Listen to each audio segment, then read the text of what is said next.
This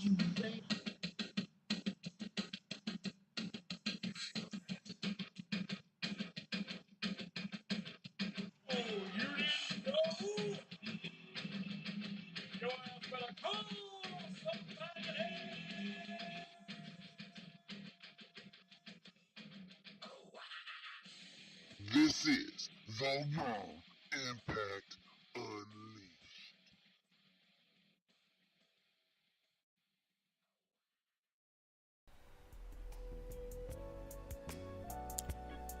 The following Four Aces production is for mature audiences only. Listener discretion is highly advised.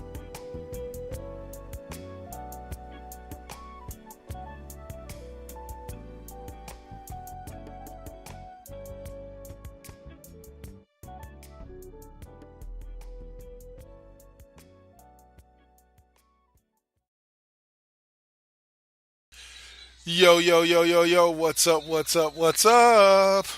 What's poppin', what's poppin', what's poppin'? Turn your TV down, sir. Nah, man, they gotta watch it just like I'm watching it. Nah, you gotta turn that shit down. It's irritating. Everybody needs classic wrestling, all right? Everybody needs classic wrestling. Because I'm not gonna be a hypocrite. I'm gonna turn mine down now. What's up, y'all? What's up? I am double K. This is your boy Cole. What up?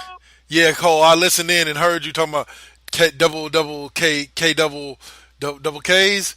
He got too many damn names. He got too many damn Ks, too many names. What the fuck? I don't know. Okay, on that note, I wanted to remind your white ass that it was your idea for me to do the double K double thing based off of the double A. K double. I was like, you should go by double K. And then you're like, I'm double K double K. No. I was like, okay. All right, so there's your opening laugh, guys. There you go. Yeah, but no, we like to have fun around here, and in that vein, we found ourselves a few years back doing an award show where just like the Slammies, etc., we gave out our awards for who we thought were the best, this, and that.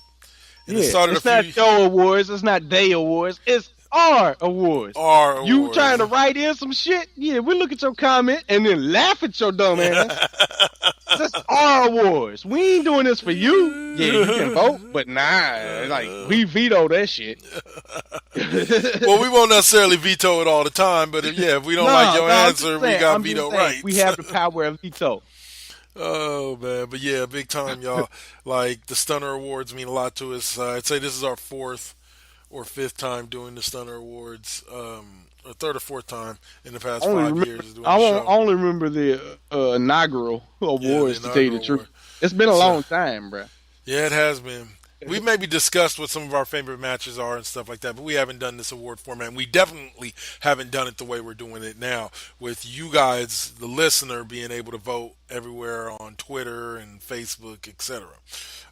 Which, by the way, just to let y'all know, if you go to the what's the Twitter handle? The Raw Impact U. So at the Raw Impact U, or you go to the Raw not U as YOU. It's just U as in the letter U. And you go to the Facebook page at the Raw Impact Unleashed Facebook fan page, and you go into the event for the Raw Impact Unleashed show. You'll find all the categories for this particular year's Stunner Awards, where you can place your vote and tell us who you like and who you didn't like in certain cases. You mean to tell me, K double K, all these Ks over here on this side, that you can go in and you can vote for the top superstar of the year? Yes, you can. Yes, Wait a minute, you mean you to tell me you can vote for the top female superstar of the year? Yes, you can. Yeah. You bullshitting. You mean to tell me you can vote for the tag team champions of the year? Yep. Oh, hell no. I don't believe you. Some categories even include situations and wrestlers that are not in the WWE. You don't say. You mean like most overrated and underrated? Yeah. No, I don't believe you. You lying like a motherfucker. I don't believe you. It's all there. On the internet. This is on the internet. It's got to be true, right? It's got to be true. Right. Nobody lies on the internet. This ain't fake news, man. This ain't fake news. Oh, shit. Oh shit! Most improved. We didn't do most improved. That's not on there, ladies and gentlemen. That's not on there. Don't be fooled. But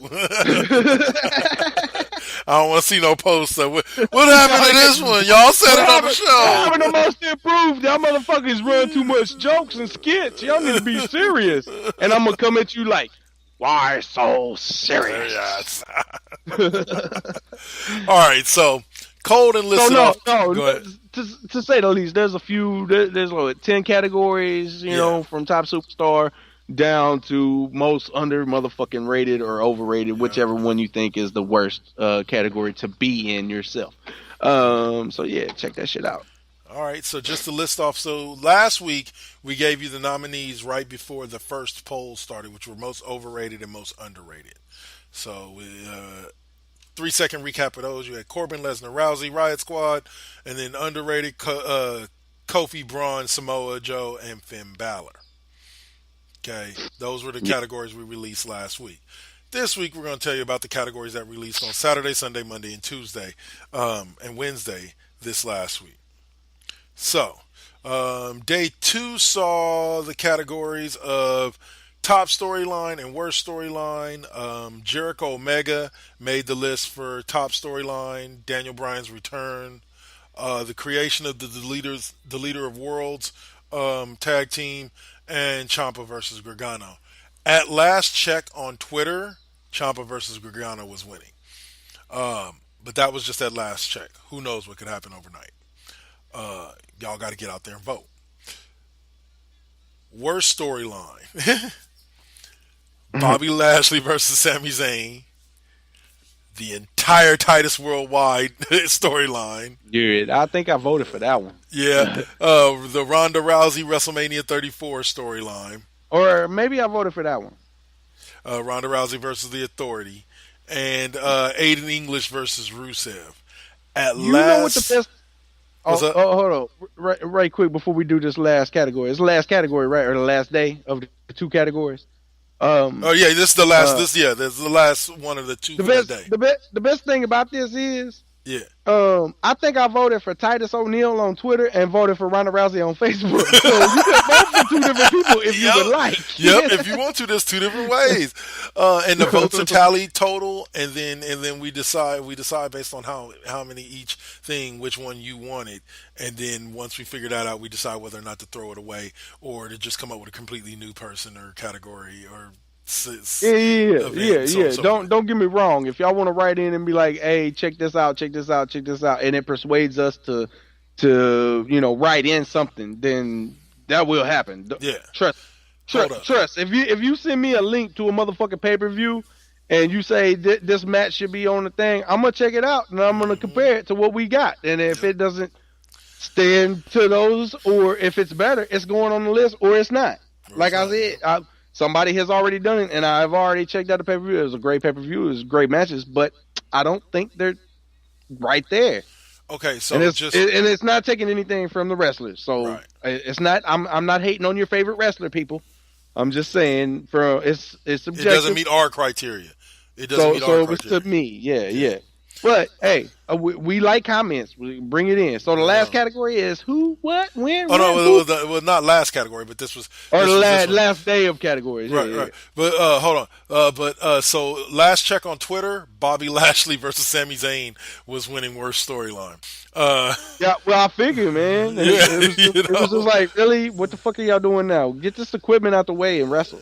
All right, so let's see. NXT up and comers. And most shocking moment made day 3. Carmella winning the women's belt, Asuka streak ending, Roman facing leukemia, and the forming of AEW. Last check on Facebook, the forming of AEW was winning. Last check on Twitter, it was a tie between Asuka's streak ending and Roman sitting out because of leukemia. Yeah, I'd say I did not expect Asuka to lose at WrestleMania to Charlotte, and I for sure didn't think fucking Joe was coming out and going, "Hey y'all, I got cancer." Like that shit was the farthest from my mind. So yeah, those 2 definitely like those 2 would be, the tiebreaker would be Joe of cancer, of course. Yeah. but like really, as in just watching storyline, like Oscar would win the storyline thing, but Joe was real. You know what I'm Joe was saying? real. And Yeah, exactly. and real hits harder than a storyline can. Exactly. And all right, so the NXT up and comers was the next one, and this is the one that got me, bro. So we chose Ricochet, Aleister Black, Velveteen Dream, and Shayna Baszler. Yeah. Here's are the two things that have surprised me so far, which I remind you again, guys, get out there and vote. It's Shayna Baszler got like no votes on Twitter.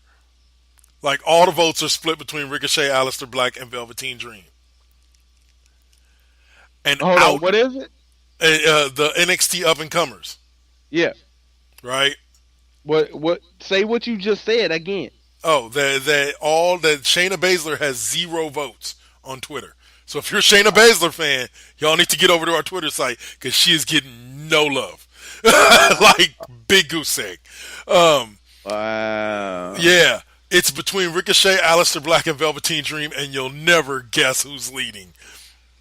Velveteen Dream. Mm-hmm.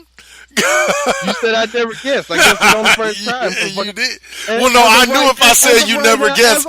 As of right now, if Velveteen Dream wins it, I'm vetoing it.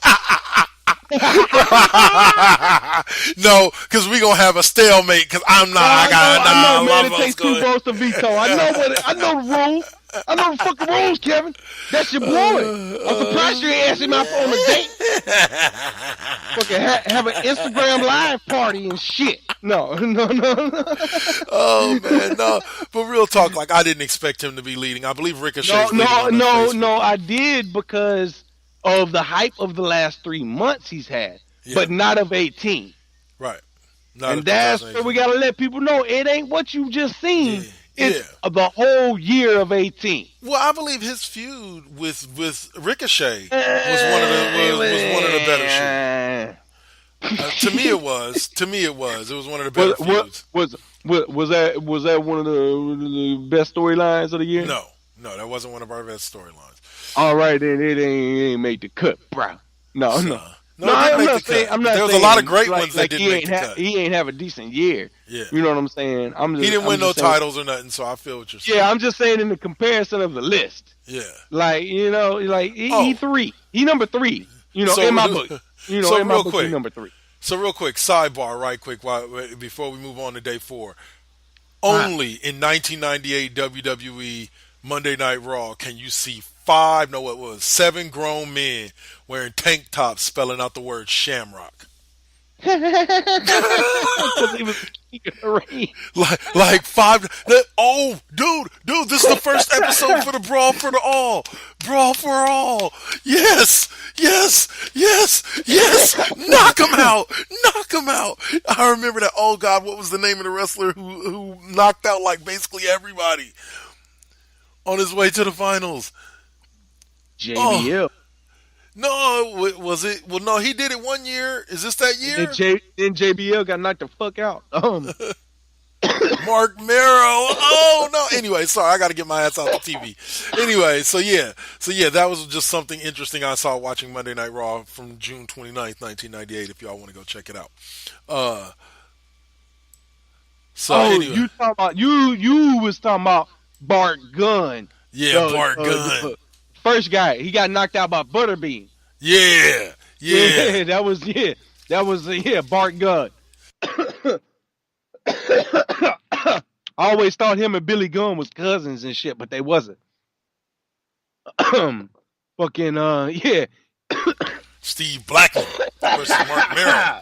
Marijuana affects the lungs. Bro, I just bought some shit the other day called Herowana. Oh yeah. Yeah, I had to buy it. They doing way too much Awana. Way too much Awana. All right, so let's move on to the day 4 categories as we move up the totem pole. Day 4 consisted of match of the year and tag team of the year.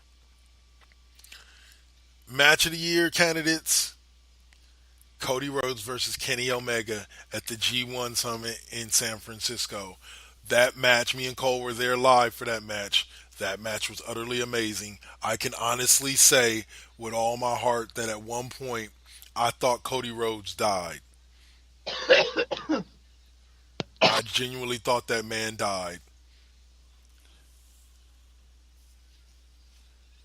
Cole, you alright, man?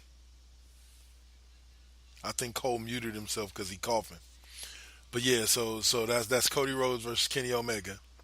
Yeah, I'm alive. Okay, good. That's a good thing. Can't lose a brother. Uh, but yeah, Cody Rhodes versus Kenny Omega, amazing match. Uh, Nakamura versus AJ Styles from WrestleMania 34. Uh, Great match. Charlotte versus Becky from Evolution. Those two always go in the ring, so yeah. I shouldn't have to explain to you why that match is on her. This match is the match that's... No. You gonna sit there and you gonna take the next 45 minutes to explain what you think's going on. No. All right, so let's see. So the fourth match is the match that's currently leading on Twitter.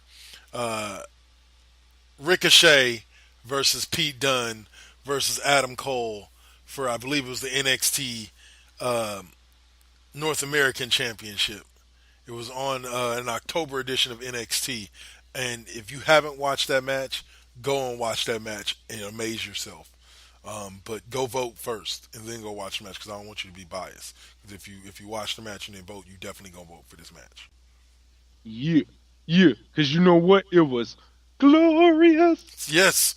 I won't give in. I won't give in until I'm victorious. Anyway, so that was gonna be stuck in your head all night now. Yes, it is. Match of the year boiled down to, or tag team of the year for us boiled down to 4 tag teams, 2 from Raw, 2 from SmackDown Live. So you saw the Leaders of Worlds. I just think that was one of the greatest gimmicks that they had going last year on Raw. Yeah, I enjoyed it. And see, what was fucked up is, like, as soon as they started the motherfucking broken in TNA, the first thing you said, the first week it started, it was like, you know what? I wish this motherfucking Matt Hardy and Bray Wyatt would fucking get to, like, that'd be awesome.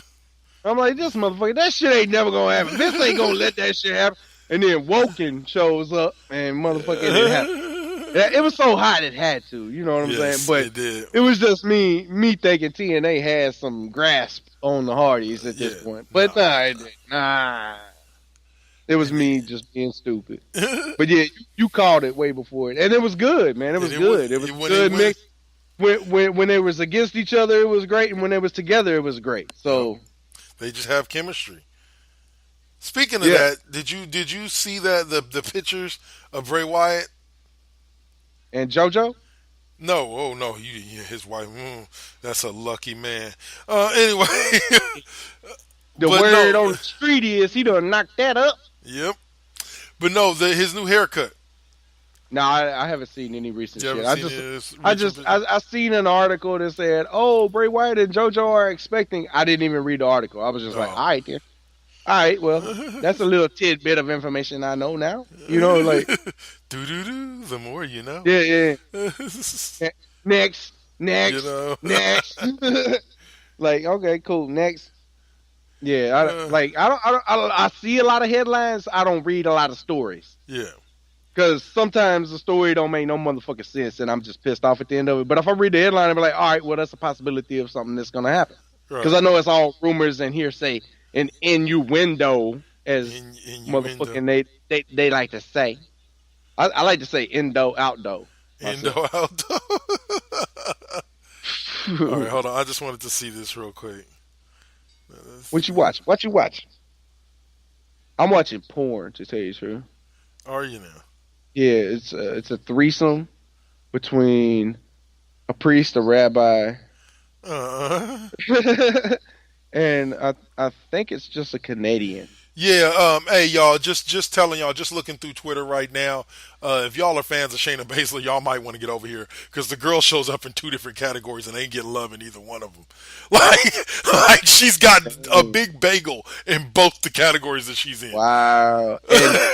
And when I was thinking about everything, other than like Alexa Bliss, but she got hurt halfway through, and Yeah, she dropped the title to Rousey at Mania, so and then shortly after that she was hurt. So she was out, and then you're thinking about Bailey and Sasha, they kind of went away from any type of title picture last year. yeah. Like all the top girls, I'm like, man, Shayna is in my mind of being in the spotlight the whole fucking time Mm-hmm.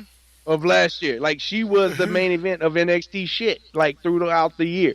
So I don't know why she ain't got no love. She I ain't know got no her love. her promos are but I mean her skills are pretty good. Like but she yeah. I don't understand. She should have some love. Shayna, go vote for your motherfucking self at least. Goddamn. We got a couple more days. All right, so right now, for the match of the year, yeah, Dunn versus Cole versus Ricochet is up with 47% of the vote. All right, so tag team of the year, we had Deleter Worlds, the B team, because we had to go look it up to remember that they were champs for a little bit over the past year, over 2018. That was a thing during 2018. And then, of course, from SmackDown Live, none other than the New Day and the Usos. Yeah. You know, Yeah, and I know like the Young Bucks was hot, but they've been yeah, hot for years and years and years. And really, last year they took off a lot of dates, like a lot yeah. of main dates that they normally aren't because they were starting their own shit. Now we You know did what I'm witness them saying? perform live at G1, but that wasn't Yeah, for a title. but but it doesn't even have to be like a championship match or anything like that we seen personally or anything like that. It's just like what did you hear about the most in your wrestling community, and Yeah, that's what we go off of. right, So if somebody's constantly watching New Japan, and not WWE, then that's what they see more of. That's right. who they will vote for more of and stuff like that. I'm not taking nothing away from the Young Bucks or other tag teams out there, But these but were the ones that stood out in our these head. are the ones that like any pay per view, because I watch the New Japan pay per views and motherfucking ROH and shit. I try to catch every pay per view. I Yeah. don't catch every show, but I try to catch every pay per view. And when I watched those, they didn't stand out to me as being a top tag team champion like for the whole year, Okay, like for I'm the done. year. Sorry, I'm done watching. I'm done watching that right now because Val Venus was just about to face off in a match against a dude named Dick to Go. I couldn't have it anymore. I was like, I'm done. I Well, that can't. a samurai sword cut Val Venus' dick in half, so uh, chop half of that motherfucker off on live TV. So I mean, yeah, nah, nah. Dick to go sounds appropriate. Dick to go. I'm good. Dick to go. uh, Is that like the cousin of Vic Damone? uh, yeah.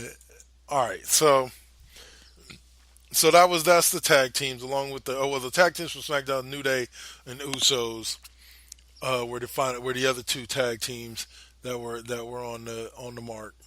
So then we have what? Who else? Next we have the final two categories. Oh, the Usos are leading on Twitter in the tag team of the year. I think they were up by like 10%. All right, so male, female, superstar of the year were the final two categories.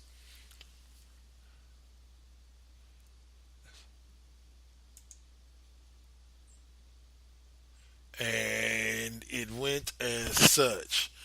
Female, Becky Lynch, Charlotte, Asuka, Shayna Baszler. We gave no love to Raw. Fuck Raw. Like, I didn't realize that till I was writing down the actual like shows they were on, and I was like, damn, Hmm. no Raw females at all. Yeah, but you got to think Charlotte changed halfway through the year last year from Raw to SmackDown.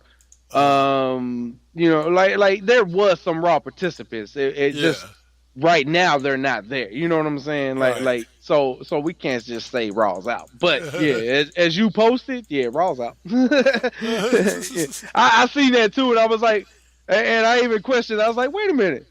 I was like, well, Charlotte just switched, like halfway through, where at Mania's when she switched. Yeah.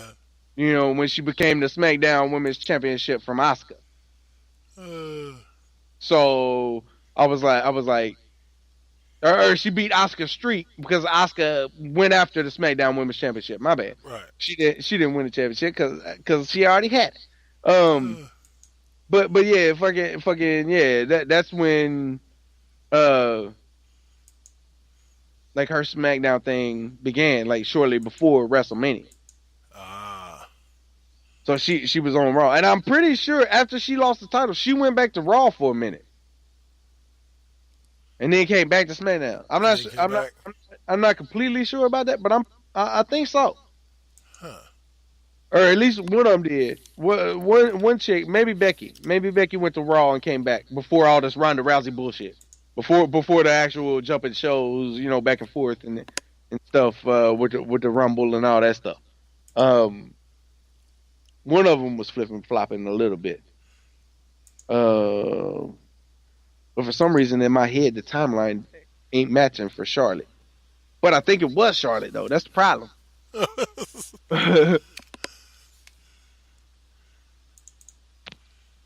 the problem. It's like you remember that guy from that movie? You can't remember that name, but he was in that movie, right? That guy in that movie, that did that one line about that one thing. And it's like that guy with that face, but I don't know his name. He's in all the movies. Oh man. All right. And like I said, I believe it was Charlotte or Becky Lynch that was leading that one, and Shayna Baszler's was Big Fat Goose Egg. But let me check that.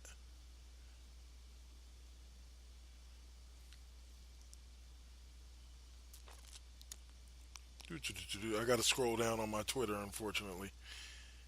Because I post a lot of shit, and there isn't a section for just polls.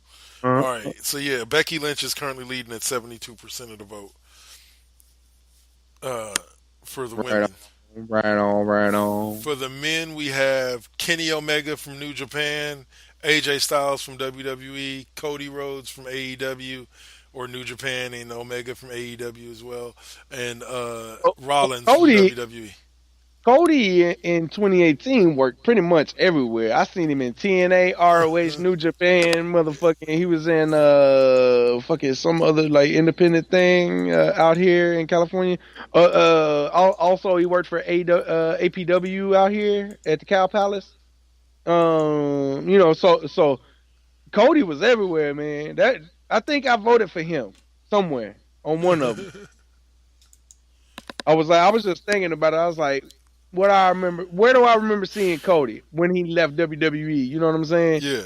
And I was like, I remember seeing him every motherfucking where, wrestling any and everybody he wanted to. And I was like, hell yeah. And then 18 was the same thing. Because I'm pretty sure he left like 2 years ago, in the middle of 17. And early 17, middle of 17.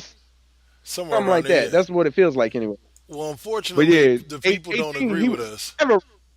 What's the vote? What's the vote? The current vote leader is Kenny Omega at 32%, and Seth Rollins right behind him at 28%.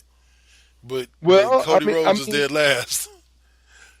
I mean, I said he was everywhere. I didn't say he was amazing everywhere. Damn. No, I'm just saying, man. I'm just saying.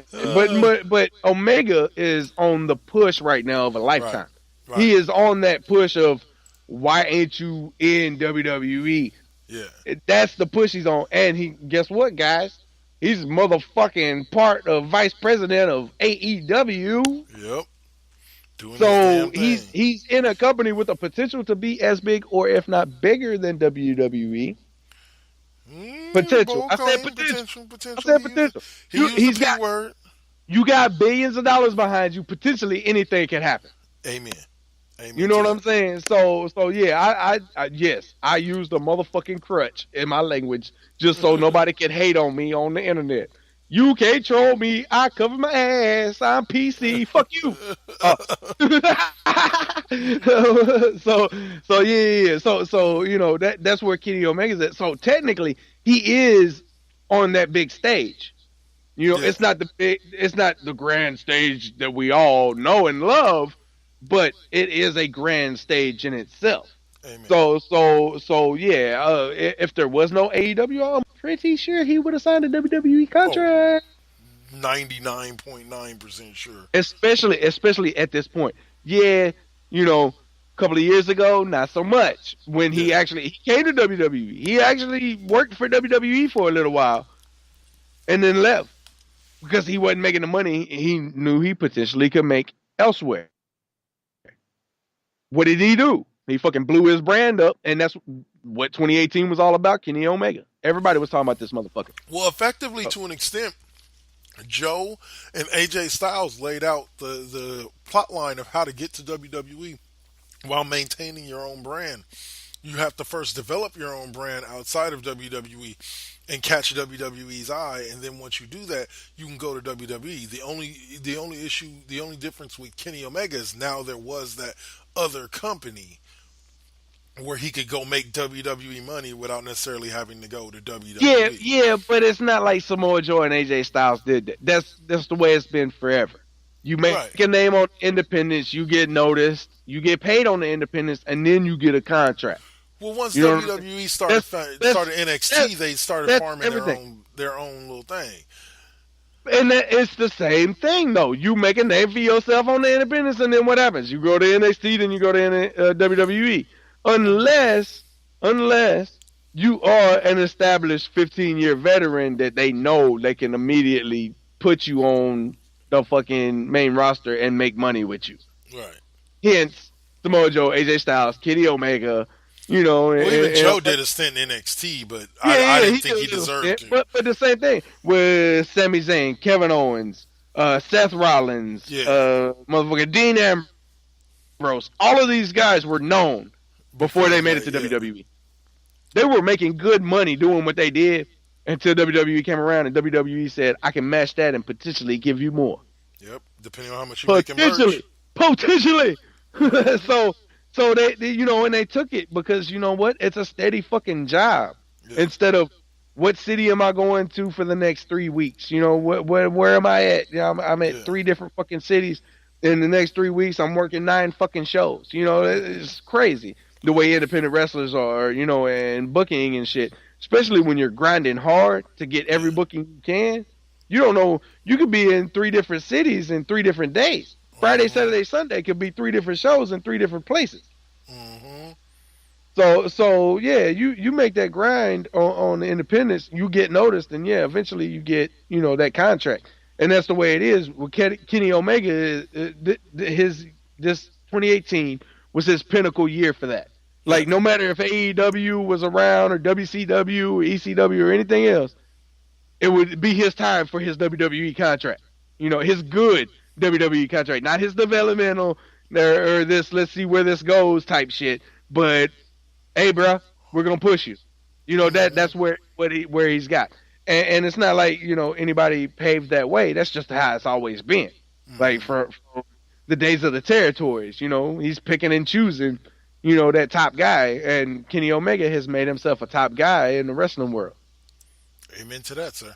Amen to that. Yeah.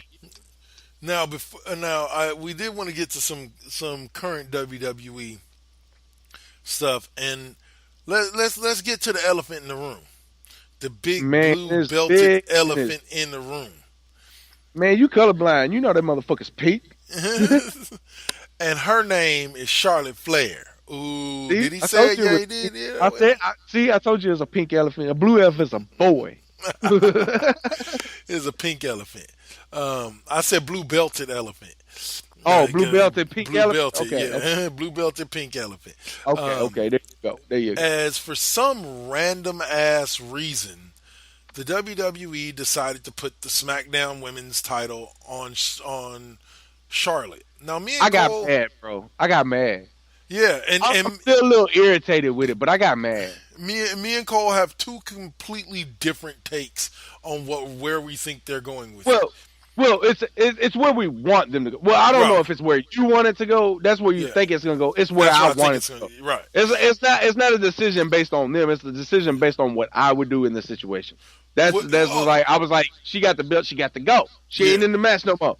Well, see, you know okay, and for me, I think where I'm on the opposite side is I'm like, okay, if you're gonna give her the belt, then I would love to see her drop the belt at Mania before going on to the main event. You know, in an earlier match. If she's still in the match, if she's still in the match, If she ain't out the match, then have her drop that shit before she's in the Raw Women's Championship match.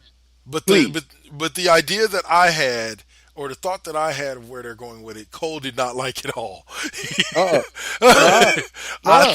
thought that sometime between now and WrestleMania, which would actually be either this week's Raw or SmackDown, they're going to make, or possibly at WrestleMania, they're going to make an announcement that whoever walks out of the main event of WrestleMania is walking out with both the Raw and the SmackDown Women's title. Then you're going to have a few months where you're going to have one woman who holds both and bounces between both shows, and then eventually they're just going to unify the belts and have one women's belt for the entire division. Cole doesn't like that. I understand why. But think about it like this, bro. They've already got one set of tag team belts for the entire division. That's okay. You don't got that many tag teams. You ain't got that many tag teams, bro. You have to do that. You got a lot of women, but not too many tag teams. You have to do that. I was like, that's what Vince was like. Vince sat there and was like, God damn it, there ain't enough women to have fucking 4 belts for them goddamn bitches. I swear to God, that's exactly what he said. There ain't enough of them. We need some more bitches. Bring the bitches. That's what Vince is saying. I swear to God, that's the reasoning for the one tag team belt.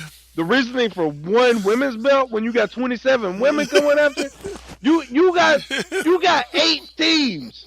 Okay, that's 16 of your 27. What's the other motherfucking 11 gonna do? Go after the motherfucking one belt? Fuck that. Fuck you. Shut the fuck up. All right, end rant. Hashtag I'm done with you. Oh my goodness! Like y'all understand? I don't know. I had to listen to this on Tuesday night. I don't know if my Steiner math was right then, but god damn it, I swear it's only 27 bitches up there, and I don't mean bitches in disrespect. Most bitches I know are dudes. I had to listen to this on Tuesday night, y'all, and this is just as hilarious. Well, it's better now because it's refined. It's definitely more refined and a lot more funny now. You just laughing to be laughing because you like this motherfucker going off on some shit he ain't got no control over, and it don't matter what the fuck he does, this shit gonna happen. It don't matter, and I'm over here like fuck you. The Cosmos is listening, motherfucker. The Cosmos. The goddamn, hey, they don't call it the WWE Universe for nothing. The goddamn Cosmos is listening. I have the astute pleasure of having this man as my co-host every week. That's amazing. I'm tired of this 50-50 split of nothing. I want 65% from now on. All right, I'll give you 65% and I'll give me 65%, but I want 125% of the side shit. All right?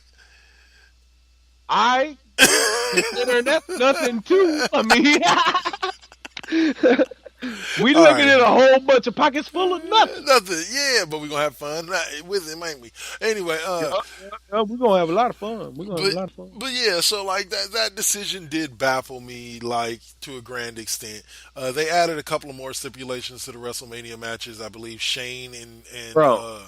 Honestly, with all the shit going on around, this happening with Vince McMahon, just Vince McMahon. Don't think about, Stephanie and Triple H's bullshit or Shane and the Miz bullshit, all that. Just think about Vince McMahon coming out. Doesn't it seem like this motherfucker this went senile, this got Alzheimer's, and he just pop out and say some random ass, dumb ass shit? It ain't got nothing to do with nothing. Hey man, you won the gauntlet match, but you got another opponent. Hey, you're out of the match, and guess what? Charlotte's in. Hey, guess what? Charlotte, this is gonna be a title match. Yeah. Hey, Kofi Kingston, you're a B+ player. Like, what the fuck? This motherfucker has definitely lost his motherfucking mind. He ain't racist. He don't even know who he is. The fuck? Man, it went crazy. Vince McMahon done lost his motherfucking mind is what has happened, y'all. One day his music go ahead, he gonna come out, go, what the fuck? It's like, Come out here, he's like, everybody's in the back like, keep an eye on Vince today. All right, I got the leash, don't worry. And then all of a sudden they're like, oh shit, where's he going? And then you hear, no chance, can't stop him. No chance is what you got. And you can't stop the motherfucker. He goes through the curtain and he comes out and he goes, you know what's going to be funny tonight? A 7-second dance break. Yeah. Like, what the fuck, Vince? You did that, bro. You had a 7-second dance break. You done lost your motherfucking mind. No, man, I feel that they gonna step out of the curtain. He gonna step out of Gorilla. His music gonna be hitting. He gonna look around. Why the fuck am I out here? What the fuck? Linda! Linda! Bring me the meatloaf! Linda! Where's the goddamn meatloaf? Why are all these people laughing at me? Where's the meatloaf? God damn it, where's my pants? Where's my pants? Pretty lady. Pretty lady. Pretty lady. Steaks simply, baby. Steaks simply. Oh, killing me. All right, stop eating the weights, man. Only eat the steak. Stop eating the weights. Oh man, I'm trying to think today. Oh, I'm sorry. I don't want to joke with you. I know you're sensitive. I'm sorry. I don't want to joke with you. I don't want to hurt your feelings, bro. We're homies. Big round of applause. Big round of applause for my moment of the week. Clap. You know, I already got the applause effect going. Yeah, but better. For my moment of the week, which was the Usos forfeiting their match with New Day to try to help them get to WrestleMania. That was just. Can you hear that? Yeah. That's motherfucker. I'm beating some shit right now. That shit right there, bro. That was some heart. That was some shit that was like, bro, straight up like motherfucking like I don't give a fuck what y'all do on the show from now on. Like both, like just the Usos, y'all solidified a place in my heart. Just like Mark Henry when he did his retirement speech and then slammed the shit out of Cena. Yep. Like it was that good. It was like, hey, bro, this is real. This is like a little real moment for us. Yep. Like, yes, it's in the storyline. We supposed to forfeit and all this, but this real shit right here. Mm-hmm. And I was like, bro, as soon as they forfeited, I was like, oh, damn. Goosebumps hit. It was like hearing fucking Stone Cold's glass, The Rock's motherfucking every smell. You know what I'm saying? Like, It was just one of those moments of that only a good movie, TV show, or a good fucking wrestling storyline can give you. Yep. And these motherfuckers delivered, and it was just perfect. It was heart, bro.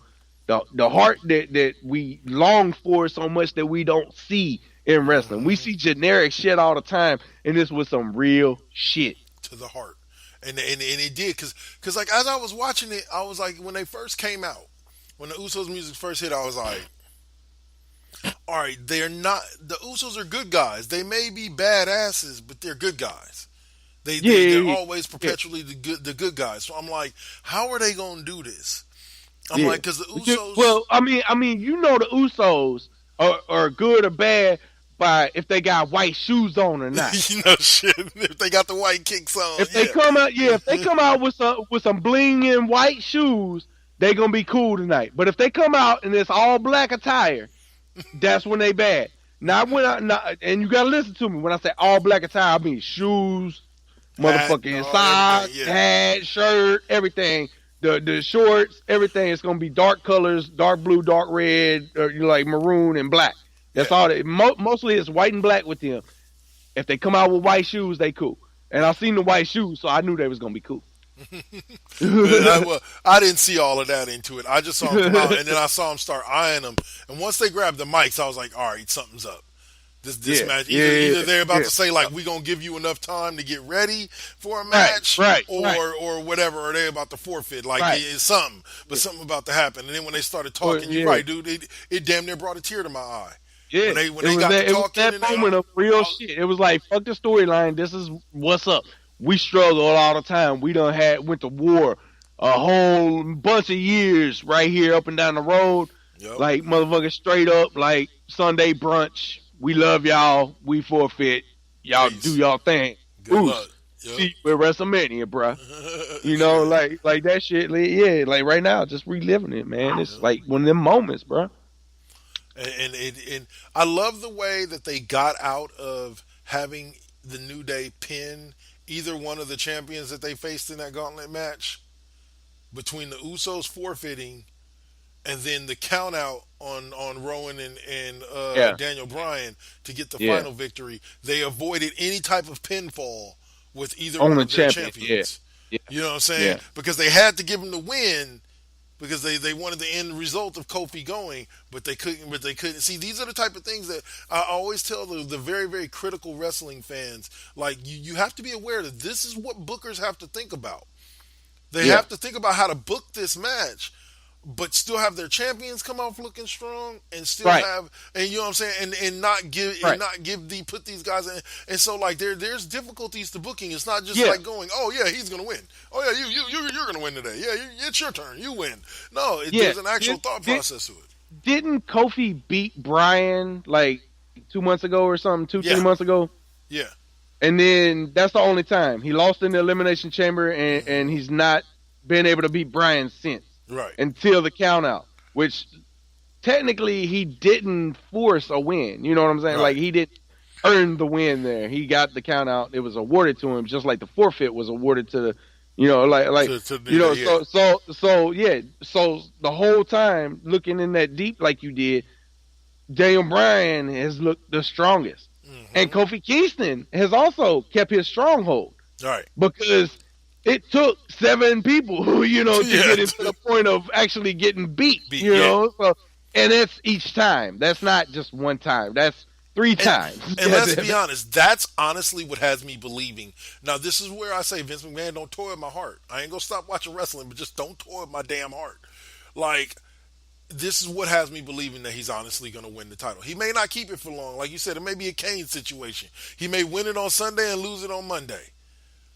But I have this feeling he's going to win the title at WrestleMania. I can't guarantee it. I'll probably end up putting my money on it when it comes to prediction time next week. But I have this feeling he's going to win the title at WrestleMania. Like, just the way that they built this up. You know what? Everything in my body, every bone, 206 of these motherfuckers, right, is saying he's going to get it. Yeah. But there's that one little spot in my brain that ain't no bone. It's over here. It's some soft material, and it's saying, these motherfuckers gonna fuck everything up.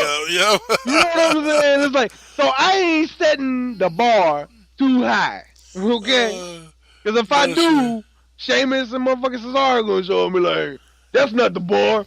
We're the bar. And I'm gonna be like, God damn it, Sheamus, you white fuck.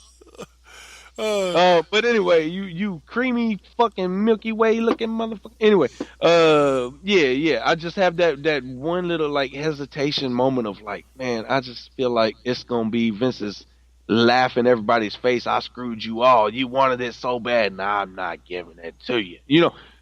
That's a small thing, even though it's really big. It's a small piece of me that's like that. The rest of me is like, yes, Kofi, come on, it's your time. We're gonna do it together. I've been here struggling with you ever since you had a Jamaican accent, you motherfucker. And that's another thing, is that Kofi has been around long enough that he has that kind of following. Now, has Kofi ever been hotter than he is right now? I don't believe so. I honestly don't. No. Well, there was a point when him and Randy Orton was feuding around, like, I want to say 2011, 2012, somewhere around in there. And Randy Orton, he's been in and out of the fucking title picture the whole time. And it was one of those times where, he might have just been a replacement guy, but he put on a bunch of good-ass matches with Randy Orton leading up to a type of title thing. But I think Randy ended up going ahead and getting that push out of that situation. You know what I'm saying? So I can't say that he hasn't been hot I definitely can say he ain't never been this hot. That's why, and that's basically what I'm saying. Is like Kofi Kingston's had his he's hot definitely moments. he's definitely been hot. He's definitely had his ups and downs, his hot spots and all that. But this motherfucker is like glowing hot, white glowing motherfucker. And if you touch it, you ain't got no finger hot. You know what I'm saying? Kofi could have a heel turn right now, and he still wouldn't be. He still wouldn't be a heel. No, it wouldn't. It would be a Stone Cold heel turn where it's like fuck you authority, and everybody loves that because he's already been screwed so much. He's just like fuck it all. I don't care what the people think. I'm getting mine right now, and we would love that because finally, Kofi, we don't give a fuck what you think about us. We don't give a fuck if you think we think of nothing. Just do your shit. And let's be honest. Like. There's something that become invested when you find somebody who's been downtrodden for so long, and you finally get to see them come up and get what they did, get what they've earned. You know, there's something about that storyline. It's that dude. It's the same thing as we was talking about earlier with the Omega, Samoa Joe, AJ Styles thing of their travels of the Indies to the main stage. It's that same thing. It's like finally this motherfucker's here. It's like finally he's the motherfucker in the spotlight. It's like finally, goddamn it. How many fucking years does we gotta fucking wait? Well, let me make a quick announcement real quick. Not to go ahead. Sorry, Cole. Finish up. No, make your announcement. I'm good. Real quick, guys. It is 8:00, so if you're tuning in, expecting to hear K-Double's Fifth Year Music Class, that is coming up immediately following this show. But we still have another pay-per-view to cover before we're gonna call it a night here. So go ahead. Oh no! I was good, man. I was out thinking about you. You said the name of your show, and I was like, "Still to me, fucking Cage." Anyway, all right. So now, every once in a while, me and Cole will pick a pay-per-view, a random ass pay-per-view, to just watch and go over. And last week, Cole chose the 19. It was Cole's choice. I chose, what was it? You chose Fully Loaded from 1998. 1998, yeah. It was Undertaker versus Stone Cold Steve Austin in the First Blood match for the WWF Championship. And Cole chose the 1998 King of the Ring, which had Kane versus Stone Cold for the WWF Championship in a First Blood match, and Mankind versus Undertaker in the Hell in a Cell match, the infamous match. Yeah, the infamous Hell in a Cell, where he got thrown off, fell through, and pretty much buried with the Hell in a Cell. If that match, I picked that one. I almost picked 97. But I wanted that one because we just, got to that motherfucking the motherfucking reunion, and Mick Foley had his little special on the network and all that not too far long ago. So that was on my brain, so I was like, you know what? I don't remember the rest of that pay-per-view. I remember that match vividly because it's been shoved down my throat in recent months. But I don't remember the rest, so that's the way I went. I was like, at least I'm getting a really good match out of it anyway. Yeah, and actually it turned out to be a pretty damn good pay-per-view. It was a really good pay-per-view. Dan Severn surprised me. I didn't expect him to do much, but I didn't remember him doing much. But he surprised me in his match. Yeah, well, no, thank you for bringing up that match because that was the debut of the chest protector. Yes, that was my segue into actually going into that. Yes. So the Dan Severn impressed me because I don't remember him impressing me back then. As the rest, yeah. You know what I'm saying? As an MMA guy coming in to the sport, Ken Shamrock definitely that was impressive, but it was also at that time a hit or miss. Kind of like now. With the exchange from MMA to wrestling. And I'm not saying I expect Conor McGregor to be the next one, by the way.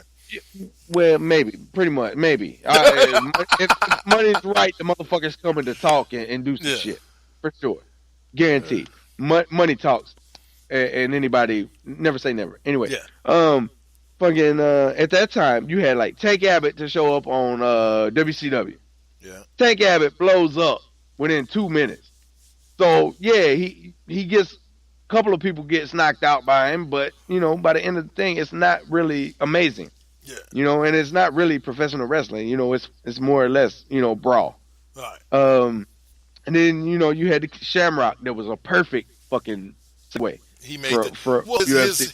His base art of jujitsu kind of, to me, gave Well, him. yeah, that is wrestling. It is a form of wrestling.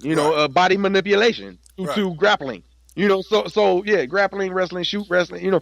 Jujitsu. That stuff. It all works together. So at least he knew the basic types of moves that he needed and holds that he needed. So it was a great transition. Dan Severn. I'm pretty sure he's got a wrestling background, but it just didn't transition. You know what I'm saying? It just didn't transition. Yes, the amateur wrestling aspect did, but the entertainment aspect didn't. Ken Shamrock was like a star in UFC, and he knew that personality, and he knew that he had a brand before brands were popular to have. Mm-hmm. So when he came in, he brought that with him, and it was a good transition. Like as of today, like everybody Dan has a brand. would have been better off being a Heyman guy. Like in having somebody to talk for him. That he's the the Kevin Nash that comes in as the bodyguard for this guy and he can fuck you up, but he ain't there to put on a 25-minute show. You know what I'm saying? So, but yeah, and he surprised me in that, and it started, and that's where my mind went to multiple people. Tank Abbott's the one that really stood out in my mind in WCW. That was just horrible. Yeah. I was like, worst to best. I'd have to go. Tank Abbott worst. There's a couple that was in and out that I really can't remember names of, and then you got your Dan Severn, your Kim Shamrock. Now you got Brock Lesnar that went back and forth, and shit like that. Bobby Lashley was an MMA guy, like that. But back then. If you was Bobby regarded Lashley, was he an MMA guy before he became a wrestler, or did he become an MMA guy after he became a wrestler? No, he was all amateur wrestler, military amateur wrestler in the military and shit like that for I think it was the Army. I'm pretty sure it was the Army. And then he went and he did his college through the Army and shit like that. So his amateur career, extended, like that. And then after he got out of the Army, he got in WWE, and then he went to MMA after his WWE stint. And while he was in fucking TNA, he was still doing some MMA stuff. Right. But it wasn't Bellator and it wasn't UFC. It was Strikeforce? Some other shit. No, it wasn't Strikeforce. Strikeforce is part of UFC now. Damn. UFC owns Strikeforce. Like they own that shit. And WEC. I forgot what those initials were for. Their championship. Yeah. MMA championship that got absolved by either Bellator or UFC. One of them took that over too. So it all became whatever company that got it. But it wasn't any of those. Like I can't remember what it was. I'd have to look it up. I need my research page right now.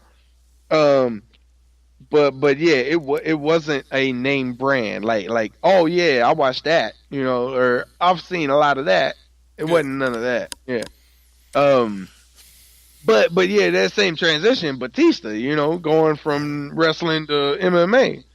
Yeah, he won a fight, but he also got his ass kicked a lot, and he ain't doing that shit no more. You see, the motherfucker would rather get his face painted and be on TV than on. Evidently, CM Punk would rather continue to get his ass kicked than come back to pro wrestling. That's what this last article that I saw about him, that he still wants to do he still wants to do MMA. He's not giving up on MMA, and he's still getting his ass kicked in practice. Okay, to a tidbit, since you brought up CM Punk, his Twitter, you can go to it right now, and you can check out that his best friends are Cody Rhodes, Kenny Omega, and the Young Bucks. So if there is anybody he's coming back to, he's going to be in AEW if he comes back to a wrestling ring. That's exactly where the fuck he's going. Right on. Good for him, man. But all right, yeah, that's his friends, man. He tweets all the time like, "Oh, we at this spot, Yeah. We doing signings over here. What's up? I'm with my homies." So yeah, if anything, if we ever gonna see CM Punk back in the ring, it'll be AEW for sure. For sure. So all right, so we oh the so yeah, so Rock versus Severin, you had Shamrock versus Owen Hart, which is actually a lot better of a match than I thought it would be at the time. Now that I look back on it, Shamrock wasn't like you just stated. Shamrock was not that bad in ring as far as his wrestling skill, and he had the personality kind of outside of the ring from his days in UFC. Yeah. I And mean, so his promos wasn't, great. yeah, he But wasn't but he, standing. he could hold his own enough to where he could be from mid card up. You're right. Like he wasn't those guys that actually needed a mouthpiece. He could hold his own a little bit. But Exactly. I'm not saying he was tens in every category. Nah. But if you didn't know he was from UFC, you would say he was a decent wrestler. He's a decent wrestler, exactly. And then I got to hear my favorite intro in all of wrestling, and it's a part of our intro. I got to hear it one more time from my man Road Dogg talking about, "Oh, you didn't know? Ha ha! That You was didn't my know? shit right Your there. ass better Call somebody! That was the shit right Don't be there. coming over my house without calling me, man. You better Yeah. announce yourself with motherfucking authority before you show the fuck up in my neighborhood. Shit. That's what I'm gonna do, Cole. I'm gonna knock on your door. You're gonna be like, "Who is it? Oh, you didn't know?" I'll be like, come on in. I'm gonna shoot somebody. This fool over here. No, that's legit though, bro. Like if you coming through, man, send me a text, hit me up on the motherfucking phone. Like, make your presence aware. Give me time to put my dick up or something. You know what I'm saying? There ain't no telling what the fuck I'm gonna be doing. Well, see, where I live, you kind of have to. There ain't no access to my place without calling me first. So, I like but yeah, and plus I lock my shit. You ain't getting in my door. You gonna try, and then I'm gonna say, huh? What happened? The dog's gonna start barking, and then I'm gonna know you there, and my dick will get put away before I get to the door. But you ain't walking in my motherfucking house just unexpected. I don't care if you my brother or motherfucking you God himself. God, you better call me. You gonna show up, bro. That's an important motherfucking visit. So I don't want my dick out. So me and Cole also noticed one other thing when talking earlier about this pay-per-view, and that was the fact that pretty much outside of the Mankind versus Undertaker match and the Kane versus Stone Cold match, almost every other match, with an exception for the King of the Ring matches, was Nation of Domination versus DX, and how WWE needs to bring back factions. Like, give us a full fucking faction. Like, Sanity is kind of like a faction. They were foursome, with Nikki Cross, but now they've kind of split them up, bringing them up to the main roster. They need to put them back together and add some more members. Give me 5-6 members of Sanity. Yeah, brainwash some motherfuckers, man. Brainwash some people, man. Get a group together. I want some gang warfare. I want some motherfucking NWA music playing. I want motherfucking drive-bys. I want goddamn, you know what I'm saying? Motherfucking. It would also give a lot of these wrestlers that have nothing to do something to do. That's what I'm saying, man. You got 108 motherfucking male superstars. You got 27 female. Yep. We only see 12 per show. 12 per show. That's 36 a week, bruh. Take Mojo Rawley, tell his ass to stop talking to a mirror and go talk to Eric Young. All right, I swear to God, the next thing, motherfucking Mojo Rawley's gonna be doing, he's gonna be looking in the mirror and he's gonna be like, "Why don't you get it? Why can't you just fucking get it? Get it? Why don't you get it?" And then he's going to stop and he's going to look, and then you're going to see this fucking red lipstick come up, and he's going to start just putting it on his lips and all over his face like he's fucking insane. I swear to God, and he's going to like streak it across his fucking cheek. And he's going to say, "Now you get it. Now you get it." And then all of a sudden he's just going to terrorize the fucking catering, the locker room, everybody. He's going to fuck everybody up.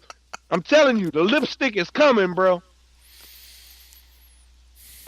And if that shit happens, I want $150 sent to my PayPal. It's at your boy Cole. No. Vince Give him. McMahon, if your psychotic, crazy, demented ass, you see now, motherfucker, use my motherfucking line and my motherfucking storyline, lipstick storyline with Mojo Rawley. I want my motherfucking WWE check. Because I have no clue where the hell they're going with Mojo Rawley, but whatever. That's the only way I see it happening, man. Like, it's gonna happen with some lipstick and some beatdowns. I'm telling you, he's snapping. He's snapping. There's only one way out of this. Ruby red lipstick and a bunch of boots to the face. All right, man. Well, all right, that's enough for tonight. What I'll say. You got anything else? No. Nope. I'm not doing a show tonight. I may do a V1 in the morning when I get up. I'm just too tired. I'm about to eat and go to sleep, bro. All right. I've got 11 hours of sleep since Tuesday. Well, the winner of my Facebook and Twitter poll was Biggie Smalls, so we're gonna be listening to some Notorious B.I.G. I might have to throw that on just so I fucking pass out listening to that shit. For sure. I got some good songs on there too. So man, it's Biggie. It's Biggie. Of course it's good. You ain't got a trying to promote Biggie over here.